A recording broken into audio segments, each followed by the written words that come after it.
Welcome to this episode of Brilliant Brains and Beautiful Minds. I'm your host, Melanie Bernicle. Today we're talking pancakes, peanut butter, real food and feeling better. Please welcome my guest for today, Kate Johansson from Koja. Now I wanted to start off with sort of going back to when you were younger and thinking about what was it that you saw yourself doing as a career as a youngster?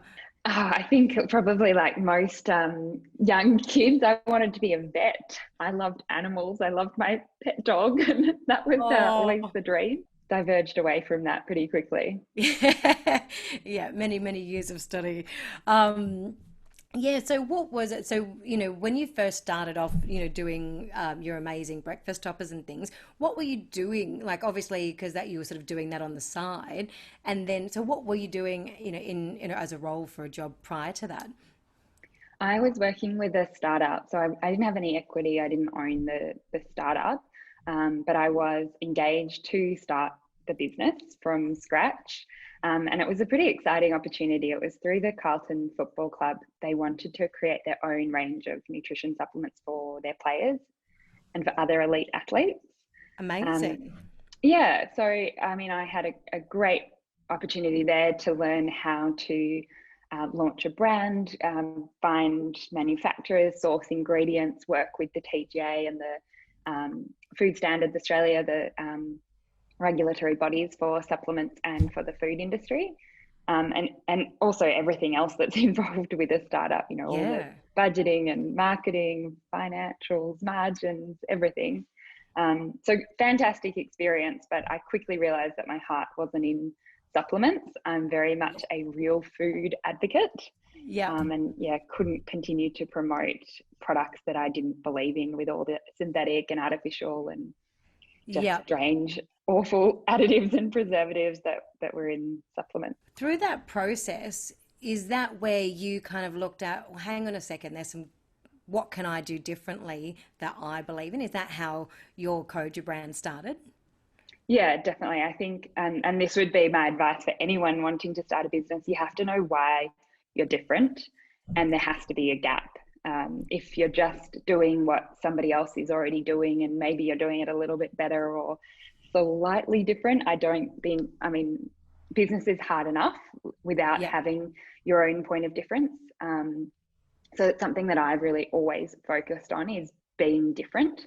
Yes. And so from day one, I always tried to create products that didn't already exist. And I think we've definitely delivered on that.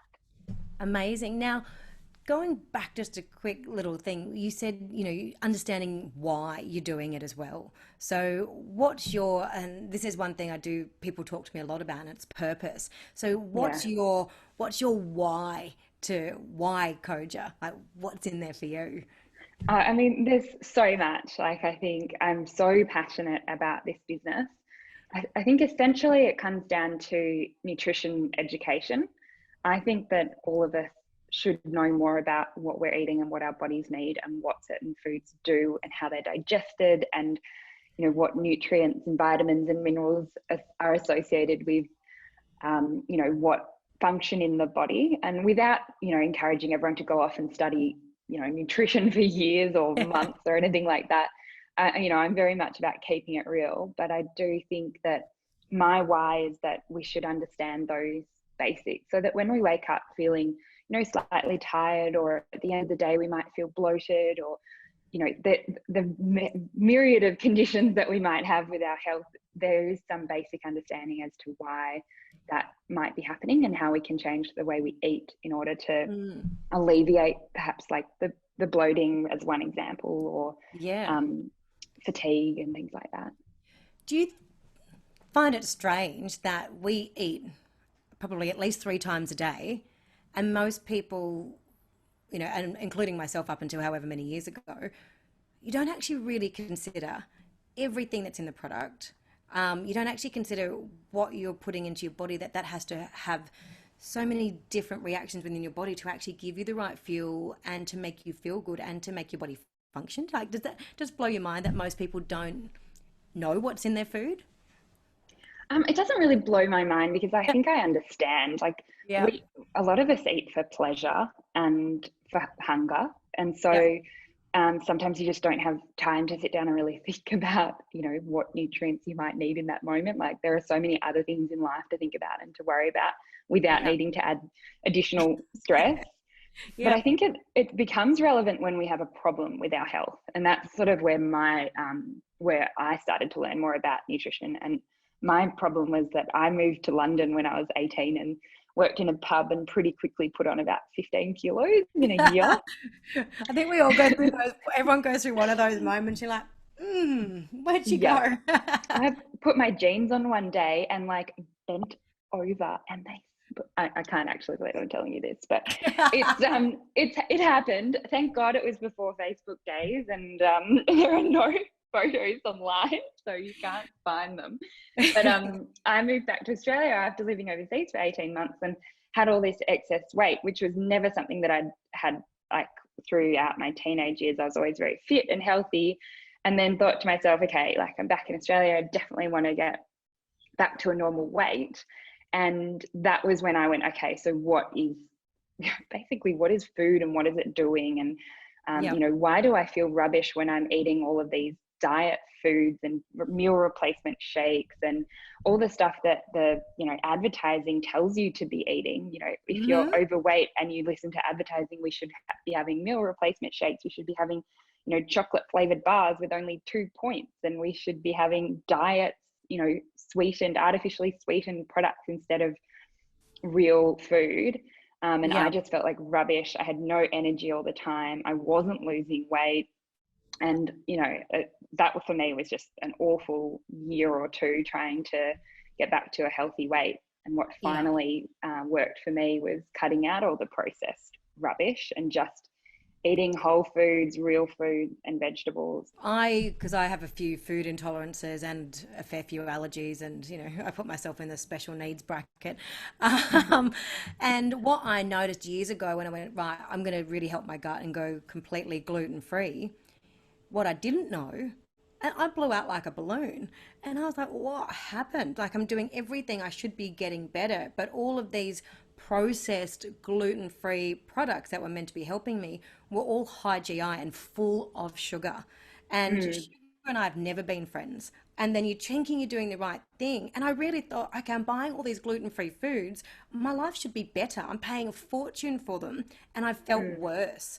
Yeah, so and then that's when I started learning and researching.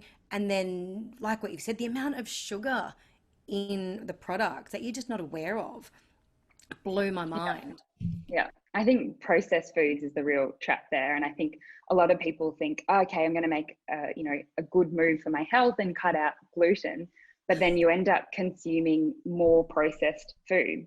And Yep. like you said, processed foods have got a lot of sugar, but as well as a lot of other additives and hidden ingredients and salts and sugars and artificial stuff, and that's in a nutshell is processed food that I think doesn't agree with most of us and then causes more issues like bloating, Mm-hmm. and it's not digested properly, so you can have all sorts of digestive issues.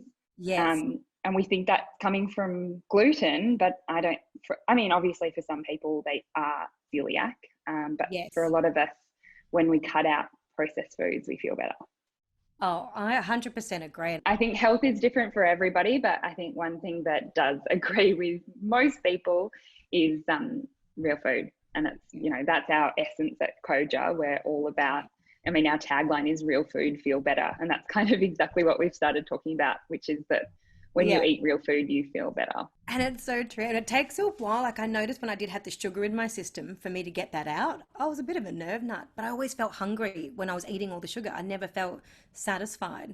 Is Yeah. that something that you find that sugar does to people as well? Well, yeah, I mean, this comes back to the basic nutrition education, which is my why. I mean, I wish that everybody understood the difference between carbohydrates, proteins, and fats as basic nutrition education. And fats and protein keep us full, and carbohydrates don't, not for as long, Yeah. healthy fats from nuts and seeds. Um, and proteins will keep us, they're digested slowly, so they keep us satisfied for longer, whereas carbohydrates and sugars, like you mentioned, are digested much quicker, And so then you can be an hour later going, oh, actually, you know, sure, I just had a big bowl of, you know, whatever I ate that was high in carbohydrates, but it's gone through your stomach really quickly and you're ready to eat again, which can often lead to overconsumption Well, and gaining 15 kilos, speaking from experience. Can I ask you, so with your products, like the Mm-hmm. things that I've noted that, you know, that you look to do, A, you've got whole foods in there. B, they actually have a great function for the actual body. And there's actually thought gone into, okay, how can this help with your body? So for me, like reading something on yours and it was like reducing inflammation. And like that's huge for me. Like that just Yeah. within itself is enough to say, yep, great.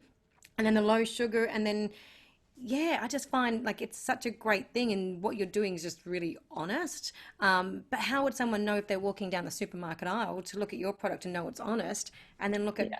the ones who are being a little bit dishonest? Yeah, and you've absolutely, you know, nailed our marketing challenge. You know, I need to keep educating people around why our product is so different. I think we've just launched into Coles supermarkets nationally across Australia. Thank you. Congratulations. Thanks.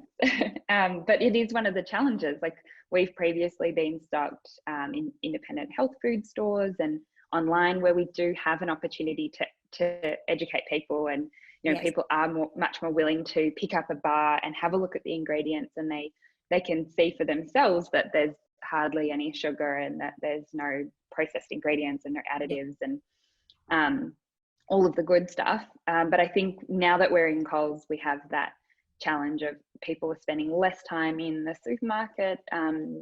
It's Yep. a very busy category. There's so Mm. many options. I mean, I've got, you can see in my office, I've got I a love shelf it. behind me, but it is just about continuing to educate people about why ours are different. And I think if I can say it really quickly, what I did when I created our bars was tried to solve the problem that I had personally, which was when I was trying to choose a snack bar, everything in the natural whole food space, vegan, you know, claims like that you Yep. associate with health food, it was all date based.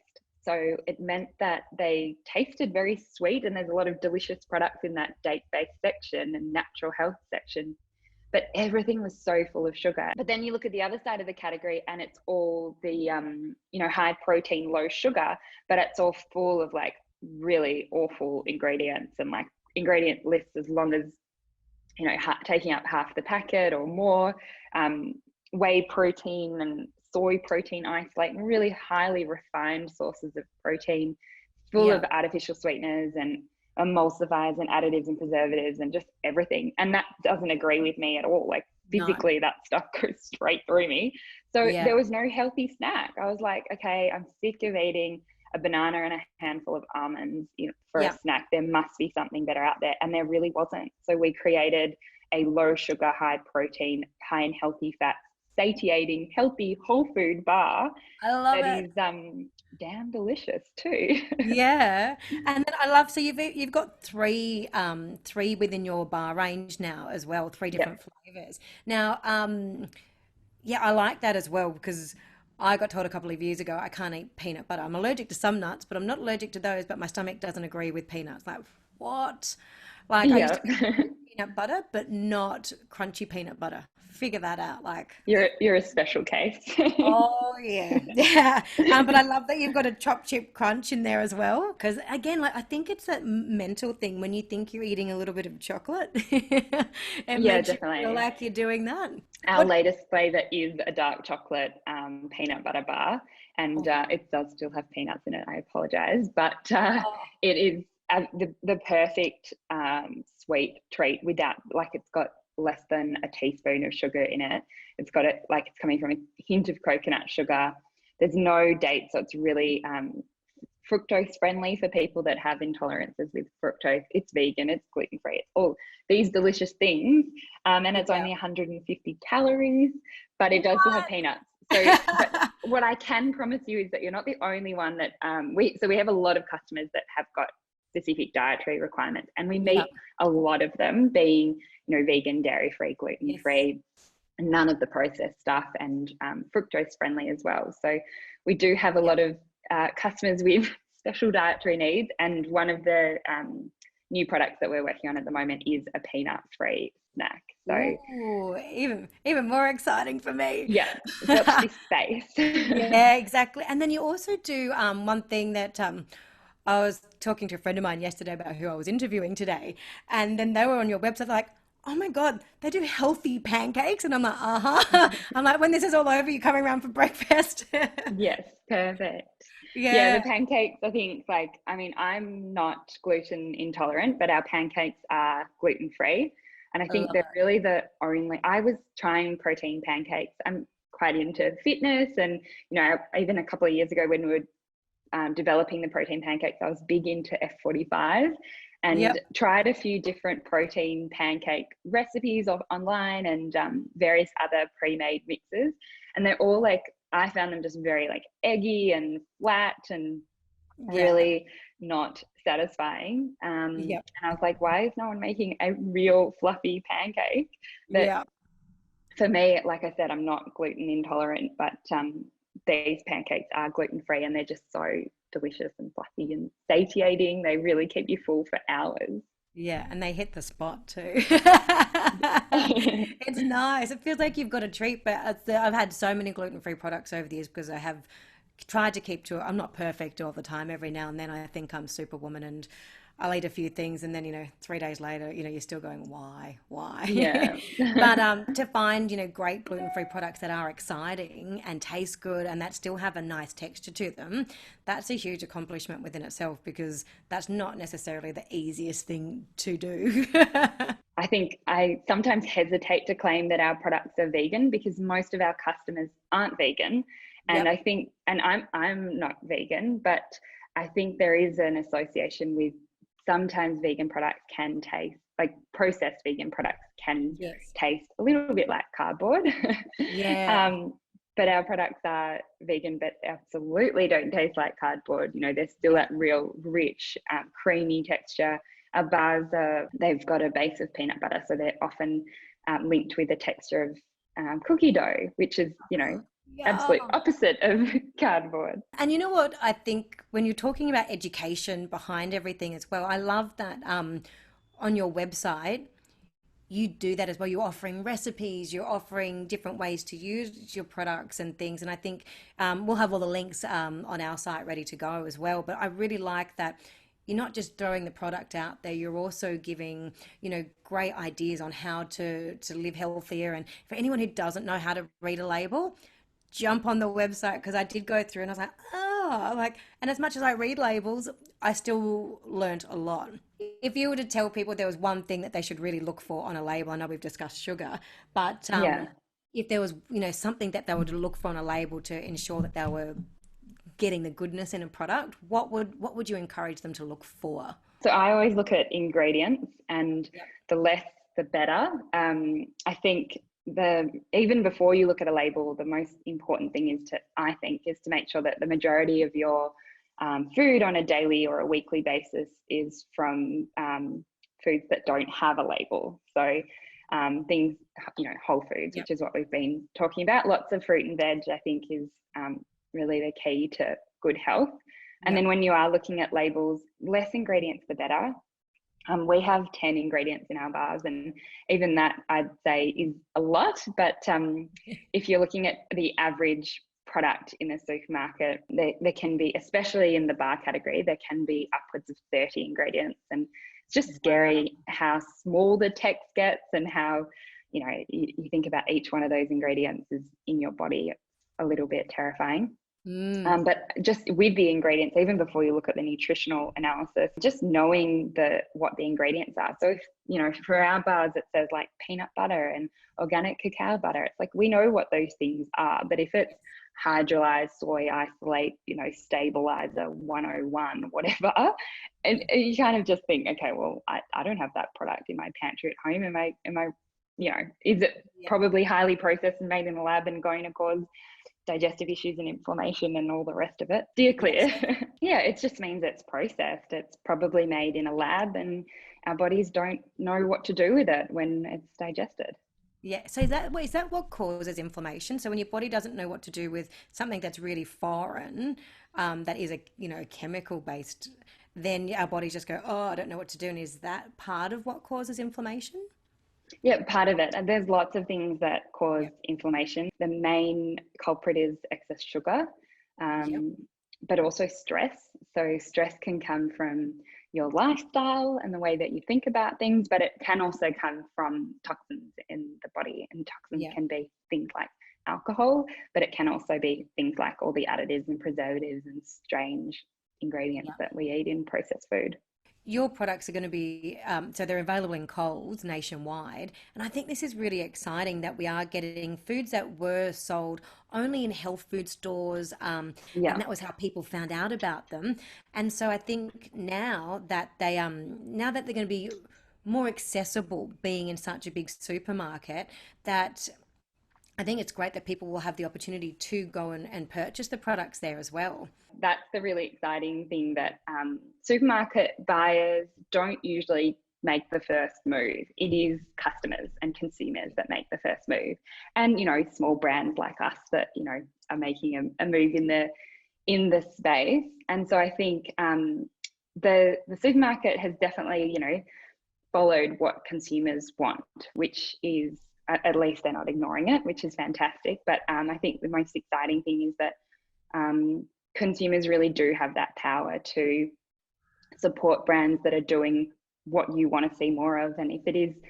real food on the shelves, like, we're definitely there with you. And if consumers can support us with buying more of the products so that we can make more products that don't have all that processed rubbish in it and are available in mainstream supermarkets, I think we will see a shift over the years. I think it's already happening.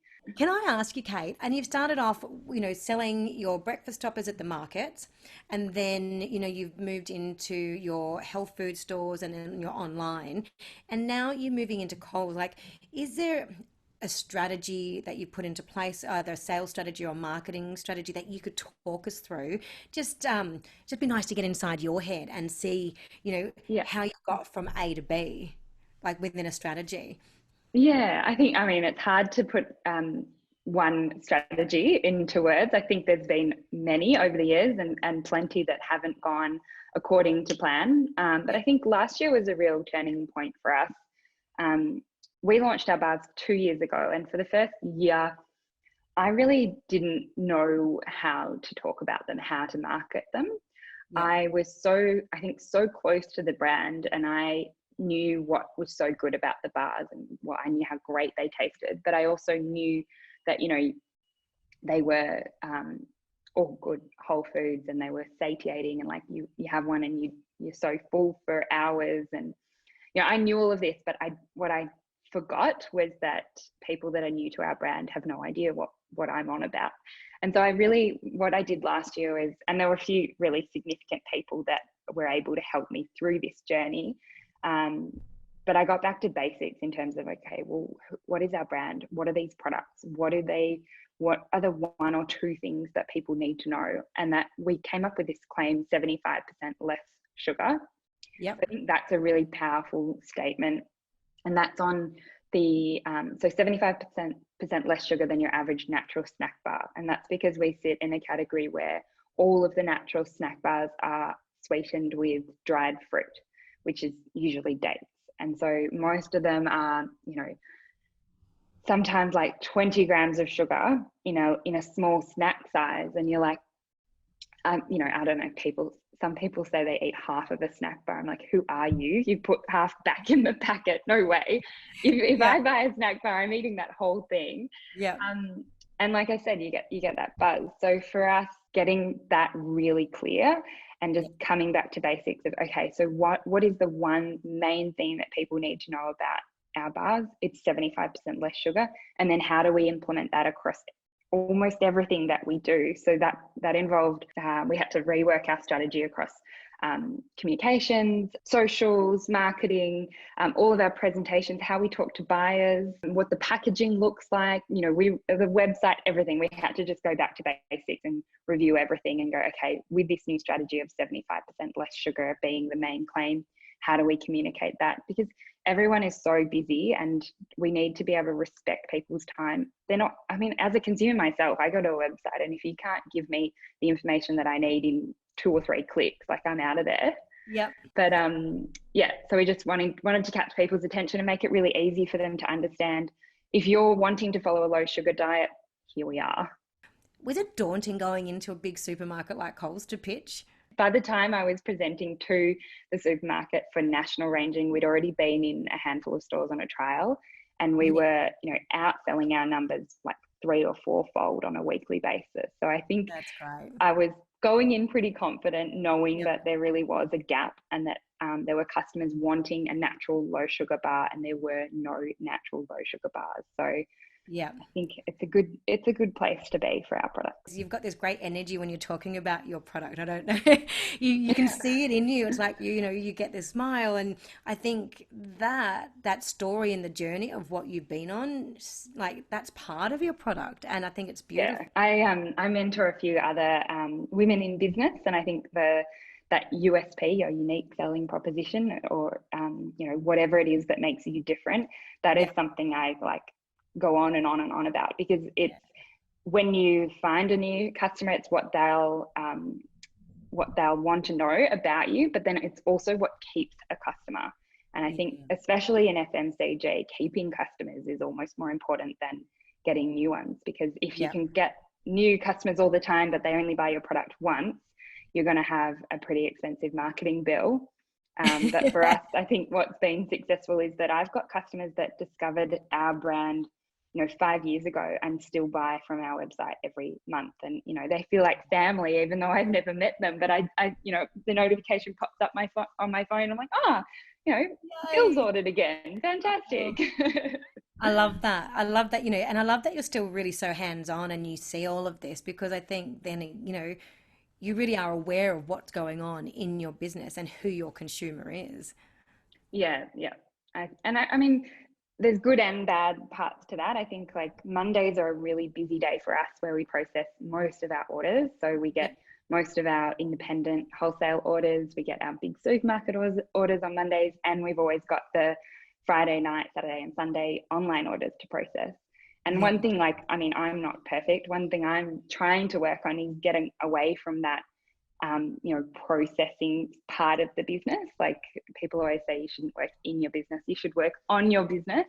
And Mondays are the one day of the week where I tend to get no work done, and I'm here. We do have a team. Like I'm not doing it all on my own, but I'm still here checking orders, making sure paperwork's done right, making sure labels are straight and things like that. And I probably shouldn't be that hands-on sometimes.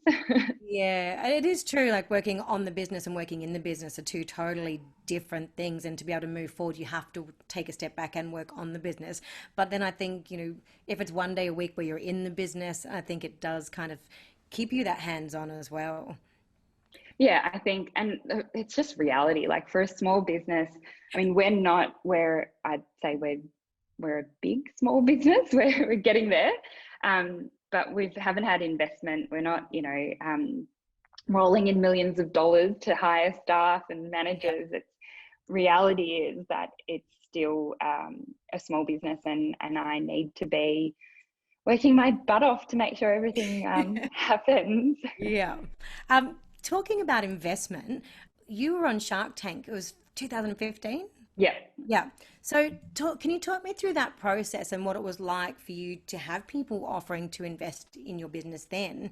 And then also, that's happened afterwards as well with angel investors and then your decision, because I find this, very exciting. Yeah. I think, for a lot of people that have their own business or have an idea, investment is something that we'll consider. And for me, Shark Tank was interesting. I ended up turning down the offer, and I think in hindsight, I realized like no one's going to work and care about this business as much as I do. On Shark Tank, the sharks all promise to, I can do this and I'm going to help you this, and I can mentor you and things like that. The reality is, at the end of the day, if they've done a season of Shark Tank, they've probably picked up 20 businesses. They Yeah. just don't have time to invest. Shark Tank is a great platform to speak to your consumers and get that B2C promotion. Yeah. But reality is it's a reality TV show. It's not an angel investor program or an accelerator program. Once my episode aired, I realized that there wasn't the right synergy between the investor, and it was season 1, it was John McGrath. Yeah. There wasn't the right synergy between what his expectations of the business were and what mine were. And so I didn't go ahead with it. But I think what's really important and what I'd really like to share about investment with your listeners is just that I always thought that I needed an investor to be successful. And I think maybe this is a female thing, I'm not sure, but I didn't have the confidence in my own ability. I thought, I've never done this before. How on earth do I take a little idea from my kitchen bench in a farmer's market to now be stocking in supermarket shelves? So I always thought that I needed an investor, and also most investors are male. But over the years, I realized that I'm a quick learner, I'm very motivated, and it doesn't matter that I don't know everything. There are people that you can ask on how to do things, and you can learn, and you can back yourself and fake it. And I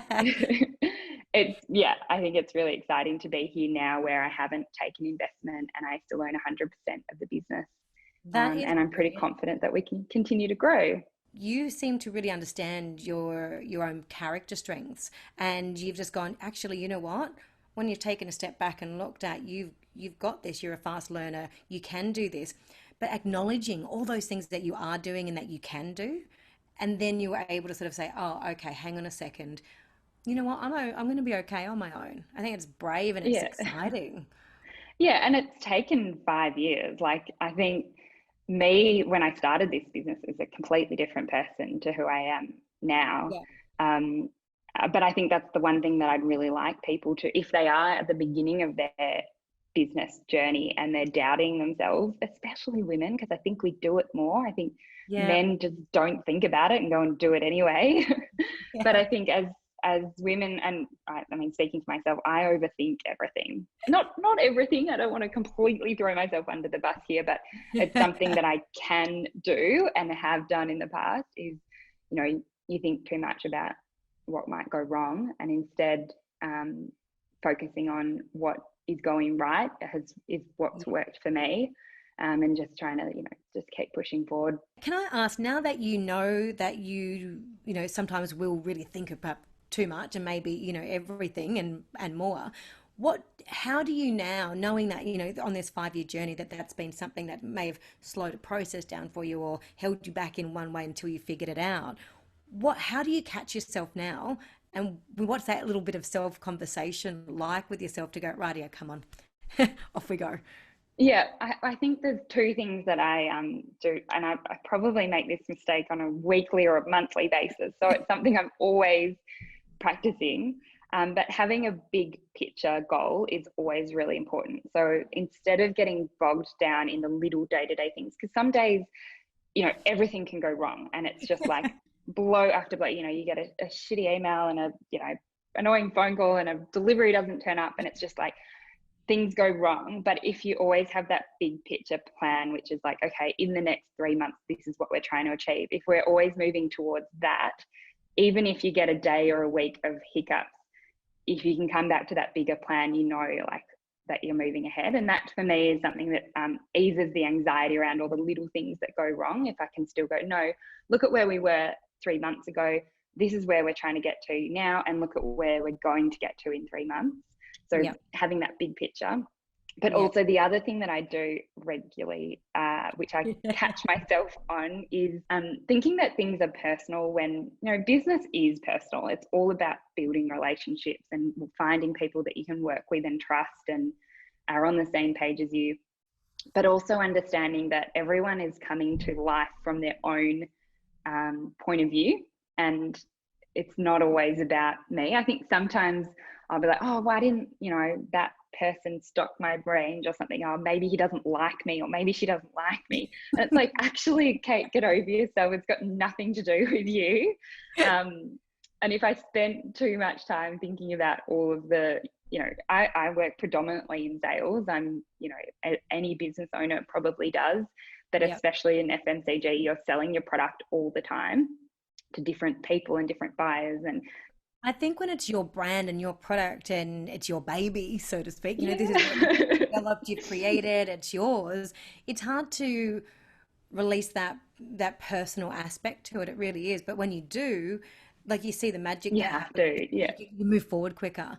I know, Yeah. and I am very close to the brand and the product. And when people don't love it as much as I do, sometimes I'm like, oh, you're a fool. But obviously, like I said, I just try not to think about it too much and just Yeah. move on. And I think it's great how self-aware you are. And I think because, so many people sort of get to points and they don't realize what they're doing or what's hindering themselves. And I think when you take a step back and you look at what you're doing and how you're processing, um, then you can kind of go, oh, okay, that's just how I naturally work. All right, well, that sort of slows me down a bit. But you actually take the time to do that for yourself. yeah, definitely. I mean, and it's something that I'm continually working on, and I think we all have to. But I think for me, a lot of my career has been working predominantly on my own. So I Mm. haven't had a manager or, anyone really to say, Kate, this is what you need to be working on. So it is about being your own manager and being your own, doing performance assessments on myself in some way. Yeah. Like I've been doing Koja now for 5.5 years. And before that, I worked on another business where, I mean, there were directors, but I was the only full-time employee and it was a startup. So I was, again, working on my own for 2 years before that. So most Wow. of my career has been me with a laptop trying to make Yep. shit happen. I love Um, that. so if I didn't if I wasn't aware of my weaknesses, I probably wouldn't have grown much. You don't have to be great at everything, but you do have to have someone in your team or your network that can do it. And if that means employing them. I think that's really important. Just knowing that we're not meant to be superheroes, and I've tried it in the past. I throw the Yeah. cape on. I'm like, I can do it. I can do it, and then I end up, oh, I have it like twice. I've almost just burnt out. Like, Yeah. who can work 20-hour days trying to do everything for months on end? You can't Yeah. live like that. And then again, like knowing what your strengths are, knowing what you're good at, focusing on that because that's going to be where you create magic. Yeah. And like we said, get someone, get a bookkeeper and whoever it is. And a lot of people I think that I have spoken to, especially in the last few months, have been, the numbers for them are scary. Not just because I don't understand them, but potentially it's like, oh, how do I make this better? But people tend to sort of bury their heads with numbers a little bit, and I know I've been guilty of it in the past. I just didn't want to know, but it doesn't help you understand your business if you ignore the numbers. It scares me when people say, oh, I don't look at my sales and I don't, I think um, if you're going to run a business, you have to have some appreciation of numbers and where your business is at. Like how do you, I don't, how do you make decisions around spending and stock levels and ordering if you don't have any idea of your cash flow? Okay, can I ask you as well, things that you might have set out or you've created something and that hasn't actually gone anywhere the way that you wanted it. Like, can you talk us? Because a lot of people don't even get started on things because of fear of failure, fear of rejection, fear of am I good enough? Is it going to be good enough? And have you ever put a product out there that you've just gone actually, and then because you've invested so much time, what do you do once it's there? And can you talk me through a scenario that might have been from you, from bringing it to life, pulling it, doing whatever that might have been for you, that journey, and what success have you found in the failures or the Yeah, yeah. definitely. And I think in some ways my failures are still up there on the website. I launched this business with breakfast toppers Yep. and they are essentially a failure because I launched them into hundreds of retail outlets across the country and they were so slow to move and to sell that they got pulled off the shelves really, really quickly. Now our breakfast offers are sold in, I would say, 10 stores across Australia. And so they are our failure. the interesting thing about why I keep selling them is, well, one, I love them and I eat them every day. So it's kind of a Yeah. selfish thing. But also we do over $10,000 a month on our website in breakfast topper sales. So Wow. they're successful in that sense, of Yes. people that love and understand our brand and are literally addicted to the breakfast toppers, that I would never stop making them. We'll never say never, but I really don't want to have to stop making them, because even though they failed in that retail space, Yeah. I think the main thing there that I learned was that they're $15.95 or $16, and for an FMCG product, that's a really high price point. For Yeah. most people, when you're browsing the shelves, you're not going to spend $16 on one product. And the way the breakfast toppers worked was when I was at a farmer's market, and I could really explain to people that they're like a multivitamin. They're a natural multivitamin. They're a mix of nuts and seeds. 2 tablespoons a day provides 25 vitamins and minerals, a really nice hit of fiber, so they balance out any digestive issues. And so then there's nothing else like them, so people keep buying them. Yeah. But in terms of failure, for years I pushed those products, and through Shark Tank we had a lot of success in the sales, but it just didn't get easier, and it was always like really hard to get that growth in those products. So that's definitely what I would define as my failure. There were parts of the product that worked, but Yeah. a lot that didn't. How do you go about, like, that's the one thing that you've pushed and you've been going out there and, you're on the sales bandwagon and this is what you're pushing. How do you then, because I know, well, this is how I would feel like when I had to go back and say, okay, great, we're not going to stock these anymore with you. Like, does that hurt a little bit? Like when this was your baby? Yeah. Like, yeah.